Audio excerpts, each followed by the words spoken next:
जो छोटी छोटी बातें मैं उनको समझाने वाला हूं, क्योंकि कई ऐसे कॉन्सेप्ट हैं जिनको ना जानने की वजह से बच्चे इस जो थेल्स थ्योरम है उसको छोड़ देते हैं या रट्टा मारने लग जाते हैं। लेकिन नमस्कार साथियों, कैसे आप सभी। मैं डागेश कुमार स्वागत करता हूं आपके अपने चैनल सीजी पाठशाला पे, जो कि डीसी मैथ्स पाटन का ही एक चैनल है, जो कि खास तौर पे बनाया गया है सीजी बोर्ड वालों के लिए। तो आइए स्टूडेंट, जैसा कि आप जानते ही हैं, हम आपके सीजी बोर्ड क्लास 10th के जो चैप्टर नंबर 11 हैं उसको कर रहे हैं, और इसी दौरान ये है आपके पार्ट 4, जो चैप्टर 11 है उसका वीडियो नंबर 4 है। यहाँ हम बात करने वाले हैं आपके इस चैप्टर का पहला जो थ्योरम है, थेल्स थ्योरम, जिसको आप थेल्स थ्योरम के नाम के जानते हैं या फिर आधारभूत समानुपातिक प्रमेय के नाम से भी जाना जाता है, बेसिक प्रोपोर्शनैलिटी थ्योरम, बीपीटी। यहाँ पे मैं लिख दूं बीपीटी के नेम से भी इसको जाना जाता है, याद रखिएगा, बीपीटी के नेम से, बेसिक प्रोपोर्शनैलिटी थ्योरम्स, आधारभूत समानुपातिक प्रमेय। तो इसको हम देखने वाले स्टूडेंट, ये बहुत ही ज़्यादा इंपॉर्टेंट ये जो है आपका थ्योरम है, इतना इंपॉर्टेंट कि सार दल सार, अब जब आप प्रीवियस ईयर क्वेश्चन पेपर उठाएंगे तो आपको मिल ही जाएगा। क्वेश्चन मिलेगा क्या कि थेल्स प्रमेय लिखिए एवं सिद्ध कीजिए, या फिर आपको मिलेगा कि आधारभूत समानुपातिक प्रमेय को लिखकर सिद्ध कीजिए। इसका अर्थ ये हुआ कि कथन भी आपको क्या करना पड़ेगा, याद करके रखना पड़ेगा स्टूडेंट। तो ये जो है वो 5 मार्क्स का क्वेश्चन बहुत ही अच्छे ढंग के बन के आता है, या अगर कथन दे दिया गया है तो 4 मार्क्स में ये जरूर पूछा जाएगा, ये आप याद रखिए। फिर भी कथन हम जरूर पढ़ेंगे और कथन मिलेगा आपके बुक से। तो आइए बढ़ते हैं आगे और देखते हैं इसमें। लेकिन उससे पहले मैं कहना चाहूँगा स्टूडेंट, अगर आपको ये कठिन लगता है तो आप बिल्कुल निश्चिंत रहिए। आज हम इसके जो भी मेन बातें हैं, जो छोटी छोटी बातें हैं, मैं उनको समझाने वाला हूं, क्योंकि कई ऐसे कॉन्सेप्ट हैं जिनको ना जानने की वजह से बच्चे इस जो थेल्स थ्योरम है उसको छोड़ देते हैं या रट्टा मारने लग जाते हैं। लेकिन मेरा प्रयास पूरा रहेगा और मुझे विश्वास है, क्योंकि ऑफलाइन क्लासेस में मैंने देखा है कि बच्चों के जो हैं डाउट्स क्लियर हो जाते हैं, तो आप में भी ऐसा हो जाएगा। तो चलिए बढ़ते हैं। प्रमेय क्रमांक 1, पृष्ठ क्रमांक है 247। यदि किसी त्रिभुज के एक भुजा के समांतर बाकी दो भुजाओं को भिन्न भिन्न बिंदुओं पर प्रतिच्छेद करती हुई एक रेखा खींची जाए तो यह रेखा उन दोनों भुजाओं को एक ही अनुपात में विभाजित करती है।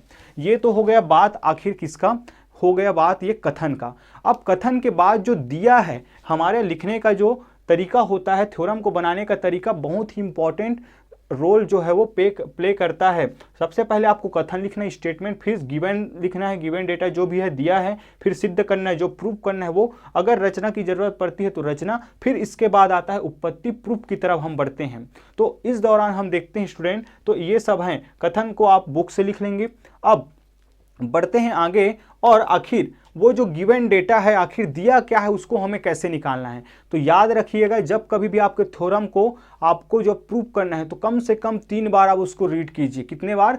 3 बार आप रीड कीजिए स्टूडेंट, और देखिए वहां पे कैसे अल्प विराम का यूज किया जाता है। जैसे यहाँ पे आपको कहा जा रहा है कि यदि किसी त्रिभुज के एक भुजा के समांतर, यदि किसी त्रिभुज के एक भुजा के समांतर क्या खींची जाए, एक रेखा खींची जाए जो कि अन्य दो भुजाओं को भिन्न भिन्न बिंदुओं पर क्या करती है, प्रतिच्छेद करती है, तो ये जो रेखा है वो उन दोनों भुजाओं को क्या करेगा, समान अनुपात में, तो लगा है तो शब्द, तो समान अनुपात में क्या करेगा, वो बांटती है या विभाजित करती है। तो के बाद जो आपको शब्द मिलेंगे, जो वाक्य मिलेगा, वही आपको प्रूफ करना होगा। आप देखेंगे इसको जब विश्लेषण करेंगे तो, लेकिन तो से पहले जो अल्प विराम से पहले है, देखिए हिंदी का भी अगर आप देखेंगे और एनालिसिस करेंगे तो बहुत ही आसानी से ये हो जाएगा स्टूडेंट, क्योंकि ऑफलाइन क्लास में मैं तो ऐसे ही पढ़ाता हूँ और इसका रिजल्ट भी मुझे देखने को मिलता है। इस कारण मैं इस को आप तक पहुँचाने का प्रयास कर रहा हूँ। तो फिर से चलिए, एक त्रिभुज में किसी एक भुजा के समांतर खींची गई रेखा अन्य दो भुजाओं को भिन्न भिन्न बिंदुओं पर प्रतिच्छेद करती है। ठीक है, कर दिया।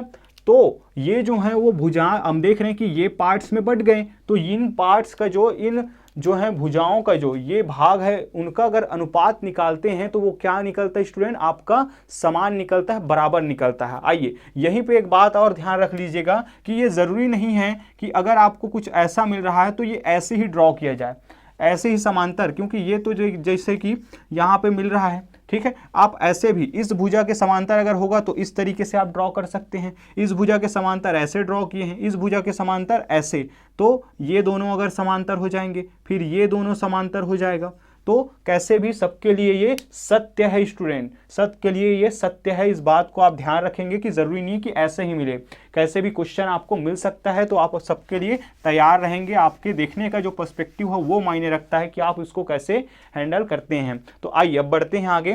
तो इस तरीके से मैंने लिख लिया कि ए बी सी, मैंने मान लिया क्या कि एक त्रिभुज है मेरा जो कि गिवन डेटा में है। उसके बाद डी जो है वो बी सी के समांतर है, ये मुझे दिया गया है। इसके बाद ये जो है मुझे प्रूव करना है कि इसका और इसका अनुपात बराबर होगा इसके और इसके अनुपात के।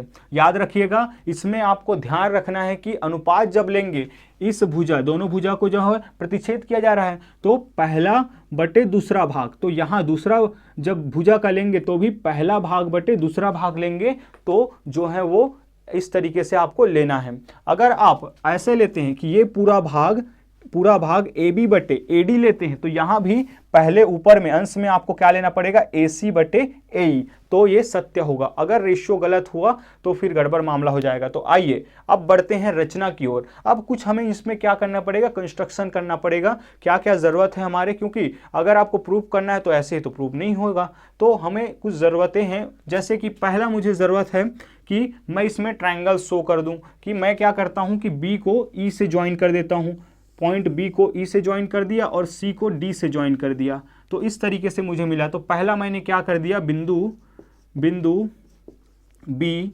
व सी को क्या किया, क्रमशः किससे मिला दिया, ई व डी से मिलाया, ये मिल गया।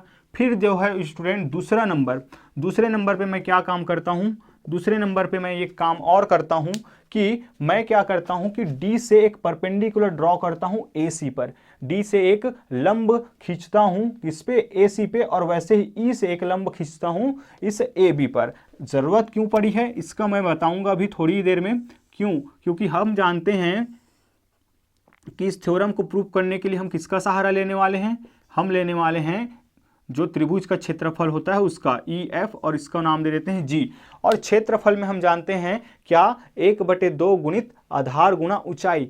अब किसी भी त्रिभुज का ऊंचाई क्या होता है स्टूडेंट, किसी भी त्रिभुज का ऊंचाई क्या होता है, ये थोड़ा सा आप ध्यान से समझ लीजिए, क्योंकि यही वो पॉइंट है कुछ जो बहुत ज़्यादा कंफ्यूज करते हैं स्टूडेंट्स को कि आखिर ये परपेंडिकुलर ड्रॉ क्यों किया गया है और इसकी ज़रूरत हमें कैसे पड़ने वाली है। तो इस तरीके से अगर कोई त्रिभुज है, छोटा सा समझ लेते हैं, तो यहां से जो ड्रॉ किया गया परपेंडिकुलर होता है, लंब जब आप यहां पे इस आधार पे गिराएंगे तो यही इसका हाइट होता है स्टूडेंट, ये आप जानते ही होंगे, बिल्कुल। आइए बढ़ते हैं आगे। तो दूसरा हमें खींचना है क्या, हमने खींचा ई एफ लंब ए बी व डीजी लंब ए सी खींचे, डीजी लंब ए सी जो है वो खींचे, आप पूरा कर लीजिएगा। चलिए आगे बढ़ते हैं।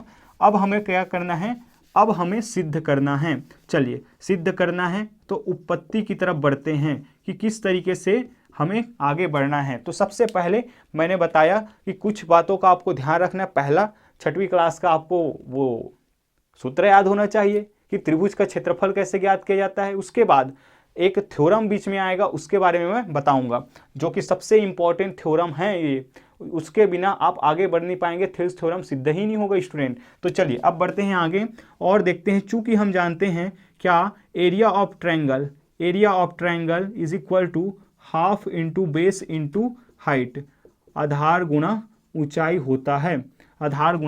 होता है, ये हम जानते हैं।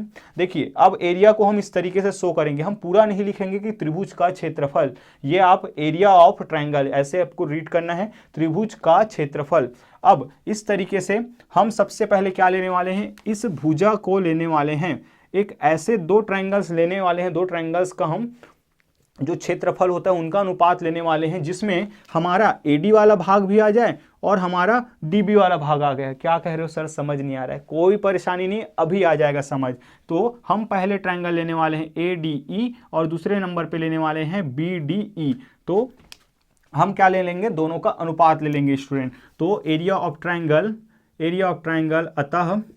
अतः एरिया ऑफ ट्रायंगल किसका, ADE divided by area of triangle BDE DE, ये हो गया, दोनों का हम अनुपात ले रहे हैं तो इसका हो जाएगा 1/2 गुना।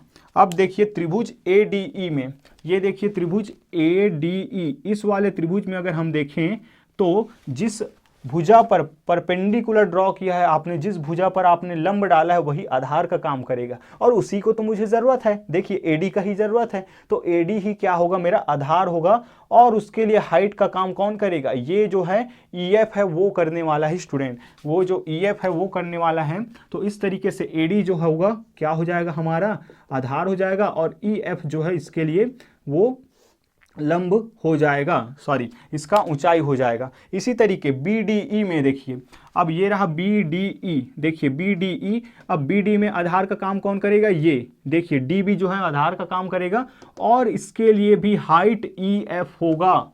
अब क्वेश्चन मार्क आता है, सर ऐसे कैसे, तो मैं सब बताऊंगा स्टूडेंट कि इस ट्रायंगल के लिए भी EF ही क्यों जो है वो आपका हाइट बन रहा है। तो आइए सबसे पहले मैं इसको लिख देता हूं, डिवाइडेड बाय 1/2, फिर ये हो जाएगा DB इंटू EF। अब इसके लिए भी जो है वो क्यों EF हुआ है, तो एक बात आपको याद होना चाहिए स्टूडेंट, मान लीजिए कि यहाँ पे एक क्या है, लाइन सेगमेंट है, एक रेखाखंड है। अगर आपको मैं पूछूं कि इस रेखाखंड में किसी बाह्य बिंदु से कितनी परपेंडिकुलर ड्रॉ की जा सकती है, लंब खींचा जा सकता है। लंब क्या होता है, क्या ये लंब है, क्या ये लंब है, क्या ये लंब है, क्या ये लंब है। आप कहोगे सर क्या बोल रहे हो, कुछ समझ नहीं आ रहा है, ये कैसे लंब हो सकता है, लंब तो 90 अंश होता है। एग्जैक्टली स्टूडेंट, लंब तो 90 अंश का होता है, लेकिन यहाँ पे अगर आप चित्र में देखें तो देख सकते हैं आप, आधार एक ही है, एक कॉमन पॉइंट दोनों में E, चाहे आप त्रिभुज ADE की बात करें या BDE, E दोनों में कॉमन है, या यूं कहें कि DE जो है वो दोनों में कॉमन है। तो आप बताइए क्या E से क्या मैं फिर से यहाँ पे परपेंडिकुलर ड्रॉ कर सकता हूँ और एक बार फिर से E से किसी अन्य जगह पे ड्रॉ कर सकता हूँ? कदापि नहीं। एक ही बिंदु से केवल और केवल एक परपेंडिकुलर, एक लंब खींचा जा सकता है। अगर ये बिंदु E है और ये क्या हो गया आपका EF है, तो यही क्या है आपका, इसके लिए परपेंडिकुलर होगा स्टूडेंट, लंब होगा। यही कारण है कि दोनों के दोनों त्रिभुज के लिए आपका क्या है, ये ही ऊंचाई लिया जाएगा। मुझे उम्मीद है आपको समझ में आया होगा स्टूडेंट। इसी को क्या कहा जाता है, शॉर्टेस्ट डिस्टेंस कहा जाता है, शॉर्टेस्ट डिस्टेंस कहा जाता है। तो आइए बढ़ते हैं आगे और फिर इसको आगे की ओर चलते हैं। उम्मीद है आप लोगों को समझ आ गया होगा, नहीं आया होगा तो नीचे दिए गए नंबर में आप बताएंगे स्टूडेंट, मैं इसको और डीप में एक्सप्लेन करूंगा, किसी एक सेपरेट वीडियो बना के मैं इसको, क्योंकि इतना इंपॉर्टेंट चैप्टर है, 5 मार्क्स का आपका है, तो कोई भी डाउट नहीं रहना चाहिए। तो चलिए इस तरीके से ये मिला। अब आप देख सकते हैं कि इन दोनों का रेशियो आपको क्या मिल गया है, EF से EF कैंसिल हो जाएगा, 1/2 से 1/2 कैंसिल हो जाएगा, और ED डिवाइडेड बाई DB आपको प्राप्त हो जाएगा स्टूडेंट। आगे अगर आप सॉल्व करते हैं तो ये मिल जाएगा आपको क्या, AD divided by DB, AD divided by DB, equation number 1 हम इसको दे देते हैं। आइए इसी प्रकार से अब मैं लेने वाला हूं दूसरे साइड के लिए। दूसरे साइड बोले तो ये वाला साइड AC, इसलिए हमें काम करना है। अब इसी प्रकार एक वर्ड मैं यूज कर रहा हूं, इसी प्रकार अब क्या ले लेंगे हम, एरिया ऑफ ट्रायंगल ADE। देखिए उसमें भी यही वाला जो है ADE आएगा, ADE, इसमें भी ये जो साइड है जो मुझे ज़रूरत है AE वो आ रहा है, और लेकिन इसके लिए जब ये आधार होगा तो ये होगा क्या, इसके लिए हाइट होगा, परपेंडिकुलर लंब होगा। और area of triangle CED is equal to, यहाँ पे हो जाएगा 1/2 इंटू, इसमें अगर बात की जाए तो अभी मैंने बताया कि ये क्या हो जाएगा स्टूडेंट, ये हो जाएगा आपका आधार, और इस पर हमने एक ड्रॉ किया है लंब, तो वो हो जाएगा इसका ऊंचाई। तो यहाँ से हो जाएगा ये क्या, AE गुना DG, उसी प्रकार से 1/2 इंटू ये हो जाएगा आपका EC गुना DG। इस वाले ट्रायंगल में अगर मैं देखूं CED, इस वाले ट्रायंगल में अगर मैं देखूं तो ये हो जाएगा इसका आधार, और ये हो जाएगा इसका क्या, ऊंचाई हो जाएगा। तो यहाँ से फिर से हम ये देख सकते हैं स्टूडेंट, तो क्या मिल रहा है हमें, area of triangle ADE divided by area of triangle CED बराबर है, यहाँ से कैंसिल हो जाएगा तो AE डिवाइडेड बाय EC के, इक्वेशन नंबर 2। अब यहाँ तक की कहानी हो गई। अब बारी आता है उस थ्योरम का जो कि इसमें एक नई जान फूकने वाली है और एक नया टर्न आपको मिलने वाला है थेल्स थ्योरम को प्रूव करने की ओर। तो यहाँ से हम समझते हैं स्टूडेंट इस बात को। अब आपको लिखना है, आपको ध्यान देना है कि देखिए ये वाला ट्रायंगल जो कि है BDE और ये वाला ट्रायंगल आप देख पा रहे हो स्टूडेंट, उम्मीद करता हूँ आप बिल्कुल अच्छे से इसको समझने वाले हैं। ये दोनों किसके बीच बने स्टूडेंट? तो हमने कहा है कि ये और ये तो पैरेलल हैं, ये और ये पैरेलल हैं, तो दो पैरेलल लाइन के बीच बना है। और हम देख रहे हैं कि दोनों के दोनों में DE जो है वो कॉमन है, मतलब कि ये बेस है। तो बेस एक ही आधार और दो समांतर रेखाओं के बीच बने त्रिभुजों का जो क्षेत्रफल होता है वो सदैव बराबर होता है। ये आपको याद रखना है स्टूडेंट। तो आइए अब बढ़ते हैं आगे, इसलिए लिखेंगे कि चूंकि एक ही आधार व दो समांतर रेखाओं के बीच बने त्रिभुजों का क्षेत्रफल क्या होते हैं? बराबर होते हैं। क्षेत्रफल बराबर होते हैं। तो देखिए बताइए कि BDE इस वाले ट्रायंगल और CED इस वाले ट्रायंगल दोनों का एरिया क्या हो जाएगा? आपका इक्वल हो जाएगा। इसलिए यहां से मैं लिख सकता हूं एरिया ऑफ ट्रायंगल CED बराबर होगा एरिया ऑफ ट्रायंगल BDE के। अब देखिए आप चाहे समीकरण 2 ले लीजिए, समीकरण 1 ले लीजिए। BDE के जगह हम CED पुट कर सकते हैं या फिर CED के जगह BDE पुट कर सकते हैं। तो समीकरण 1 से हम लिख सकते हैं, समीकरण 1 से एरिया ऑफ ट्रायंगल ADE, ऊपर तो वैसे ही रहेगा, हम नीचे को हम क्या पुट कर सकते हैं? इस वाले में BDE की जगह पे CED पुट कर सकते हैं। Area of triangle CED is equal to, वहाँ पे क्या आया है? AD divided by DB। इस तरीके से ये समीकरण 3 मिल गया। फिर से मैं बता दूं स्टूडेंट, यहाँ से हमने इसको इक्वल दिखाया, कौन सा? क्योंकि 9th का ये थ्योरम है। 9th का अगर याद हो तो अगर आप देखें चैप्टर नंबर 10 में जाए, कॉन्ग्रुएंसी में अगर जाएं, सर्वांग समता में, त्रिभुजों की सर्वांग समता में, तो यहाँ हम पढ़ते हैं वहाँ पे जो थ्योरम है वो कि एक ही आधार व दो समांतर रेखाओं के बीच बने त्रिभुजों का क्षेत्रफल बराबर होते हैं। तो इसके हिसाब से हमने दोनों को बराबर कर लिया, वहाँ से मैंने एक्सप्लेन किया है आपको। फिर यहाँ से समीकरण 1 में मैंने क्या किया? BD के जगह पे ये CED रख लिया। अब देखिए यहाँ पे ये जो है आपके लेफ्ट हैंड साइड यहाँ भी और यहाँ भी इक्वल है, और हम जानते हैं कि लेफ्ट हैंड साइड अगर दोनों में इक्वल है तो राइट हैंड साइड भी इक्वल ही होगा। तो यहाँ हम लिख लेंगे कि अतः समीकरण 2 व 3 से क्या हो जाता है? आपका ये प्रमेय जो है सिद्ध हो जाता है। क्या आ गया? आपको क्या प्राप्त होता है? AD divided by DB equal होता है आपके AE डिवाइडेड बाय EC के। सिद्ध होता है, सिद्ध हुआ, यही क्या है आपके? सिद्ध हुआ ये आप लिखेंगे। और दूसरा चीज आप लिख सकते हैं कि यही थेल्स प्रमेय है। यही क्या है? आपके थेल्स प्रमेय है। थेल्स प्रमेय आपका प्रूव्ड होता है। और लिख सकते हैं कि यही आपके क्या है?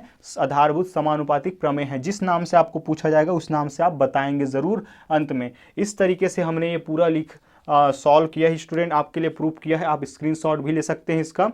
उम्मीद है आप लोगों को समझ में आया होगा। समझ में अगर कहीं पे भी कोई डाउट है तो आप नीचे दिए गए नंबर पे आप हमें मैसेज कर सकते हैं, व्हाट्सअप कर सकते हैं।